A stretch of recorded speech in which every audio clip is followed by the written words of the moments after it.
l'âme des croisés de Jackie Sardou et d'un Pokémon. T'as du style, t'as du style, t'as du style et mon frère. Quand tu vois un dos, t'emmènes de la bombe nucléaire. Désolé pour hier soir, d'avoir fini à l'envers. La tête dans le cul dans le brouillard. Les gars, désolé pour hier.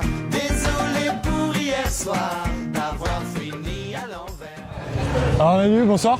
Bonjour Charles, ça va ou quoi? Très bien. On a passé une excellente soirée. Ah bah je suis content que vous ayez bien aimé le concert. Un concert exceptionnel.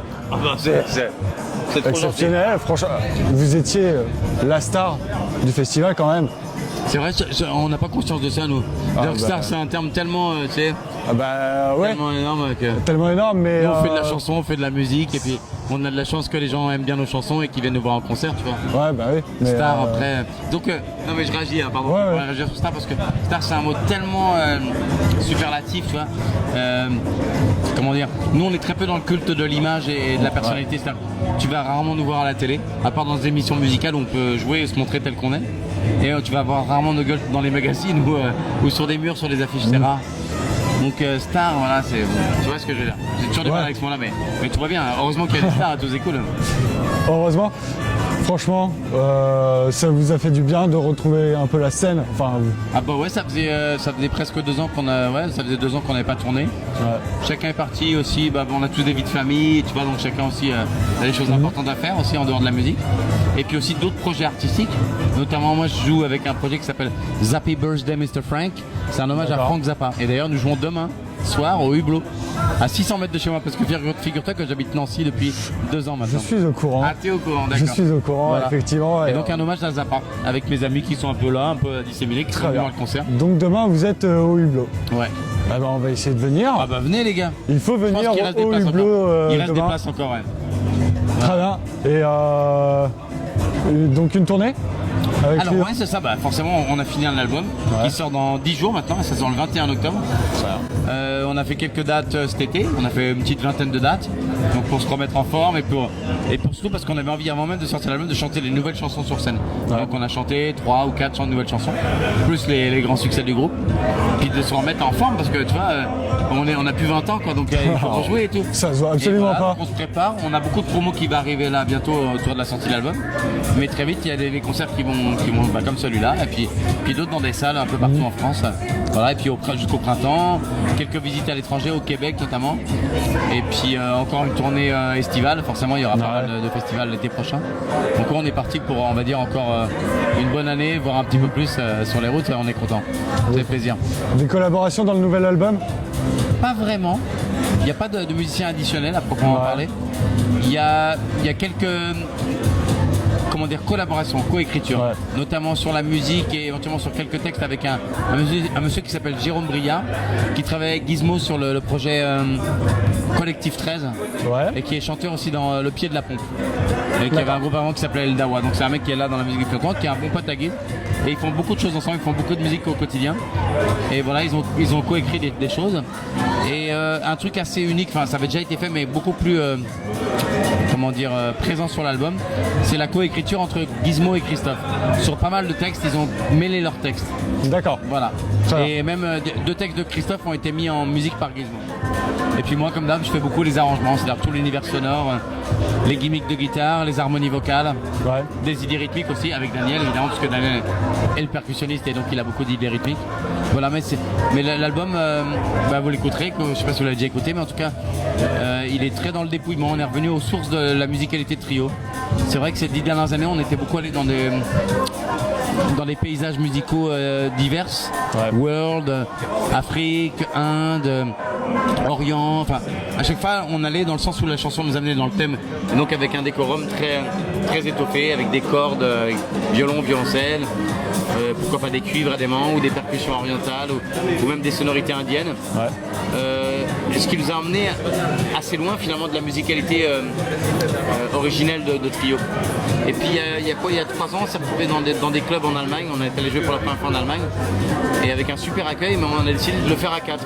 Et on s'est rendu compte qu'il était temps pour nous de revenir aux sources de la musicalité trio, ça nous faisait un bien fou. Et on s'est dit le prochain album qu'on fera, ça sera dans cette musicalité-là, avec un univers musical très dépouillé, guitare, voix, percus. Voilà, donc l'album que vous écouterez là, qui sortira le 21, qui s'appelle Vent debout est un album très engagé. Il y a beaucoup de chansons, il y a beaucoup de messages sur la politique, sur l'écologie, sur ce qu'on a vécu depuis les attentats, et la situation en France, sur les intellectuels qui ont peur du grand remplacement. Je ne sais pas si tu connais cette théorie du grand remplacement. Des gens comme Zemmour, Onfray, Finkielkraut. La chanson s'appelle comme ça, Rassurer Finkielkraut. D'accord. Et c'est les gens qui nous vendent,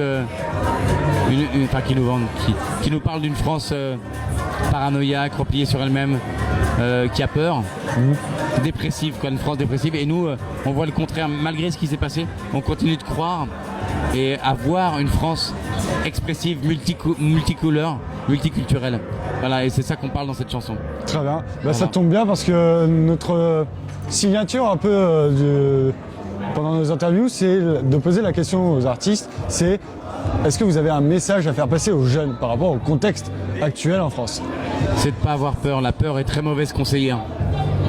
Alors même si c'est un instinct primaire et qui peut sauver la vie des fois, la peur, en général, ça amène à des mesures qui sont celles du repli, de la méfiance, de la paranoïa. Alors on peut avoir peur, oui, mais on doit accompagner cette peur, on doit rester raisonnable. La peur, c'est un truc vraiment instinctif au niveau du cerveau reptilien. Enfin, je vais pas aller trop dans le côté scientifique, mais à ce moment-là, en général, quand on est paniqué, toute la partie cognitive du cerveau, c'est-à-dire tout le côté connaissance et sagesse, s'estompe pour laisser place à quelque chose de purement pulsionnel. Donc, faut faire gaffe. Juste, on doit pouvoir mêler les choses pour pas perdre le cap, quoi. Le but, c'est de vivre heureux ensemble. Je sais plus qui disait l'identité, parce qu'il y a beaucoup ce truc-là qui revient dans le discours des politiques sur l'identité nationale. Enfin, c'est un peu moins aujourd'hui, mais en tout cas, c'est quand même encore beaucoup là-dedans. Il y a beaucoup de peur par rapport à ça. Et quelqu'un a dit l'identité nationale, c'est pas tant l'endroit d'où on vient, mais c'est l'endroit où on va tous ensemble. Voilà, on est assez friands de ce genre de pensée. Et on est tous friands de ce genre de pensée, on devrait tous avoir ce genre de pensée. À mon avis, l'issue, elle est là, quoi. Si on commence à pointer du doigt certaines communautés, en les désignant comme coupables, ou comme boucs émissaires, on a tout faux. Tout faux. Il ne s'agit pas de ça du tout. Et oui, il y a des barges sur cette planète, on est dans un monde assez chaotique, mais c'est pas en se tirant dans les pattes et en accusant quelqu'un qu'on va y arriver, qu'on va en sortir. Donc voilà, nous ce qu'on voit, c'est, en dépit de ces gens qui pensent, qui nous vendent une France dépressive, nous on voit une France expressive. Voilà, et quand on dit une France, on pourrait étendre au monde, quoi, parce que moi j'ai rencontré des gens au Maroc, en Inde, qui jouent du métal, qui aiment la chanson française, qui aiment du jazz manouche, enfin des gens qui, tu vois, tout se partage, tout se mélange, quoi. Quand tu penses à l'aspect culturel, c'est un joyeux chaos, et c'est très bien, il faut que ça reste comme ça, ça se mélange. Et c'est ça l'identité. Une nation, une civilisation, une culture, elle naît de chocs culturels, de rencontres entre différentes ethnies, différentes nations, différents courants de pensée. C'est ça qui est bien. Moi en fait, j'ai pas de certitude. Attention, je dis ça, c'est de l'expression pure, c'est aussi du ressenti, mais moi j'ai pas vraiment de certitude. Je me méfie des certitudes. Je préfère cultiver le doute et la recherche. C'est jamais fini. Tout le monde cherche tout le temps. Qu'est-ce que c'est le bonheur? Qu'est-ce que c'est vivre ensemble? Qu'est-ce que c'est être heureux? Il n'y a pas de réponse finale à ça. Il n'y a que les politiques ou éventuellement les religieux pour nous dire que la réponse c'est celle-là et que ça n'est pas une autre. Donc moi, voilà, je conseillerais aux gens qui sont dans la politique et en tout cas dans des réponses fermes et catégoriques de changer de scud parce qu'on en a marre, quoi. On en a ras le cul, vraiment. Et qui changent de disque parce que leur disque il est rayé, quoi. Et que il est temps de passer à autre chose. Je pense qu'il est temps d'ouvrir les lourdes, quoi. Voilà, en gros c'est ça. Bah, merci beaucoup. Avec plaisir. Bonne continuation. Toi aussi. Dans le cul dans le brouillard, les gars, désolé pour hier. Désolé pour hier soir, d'avoir fini à l'envers.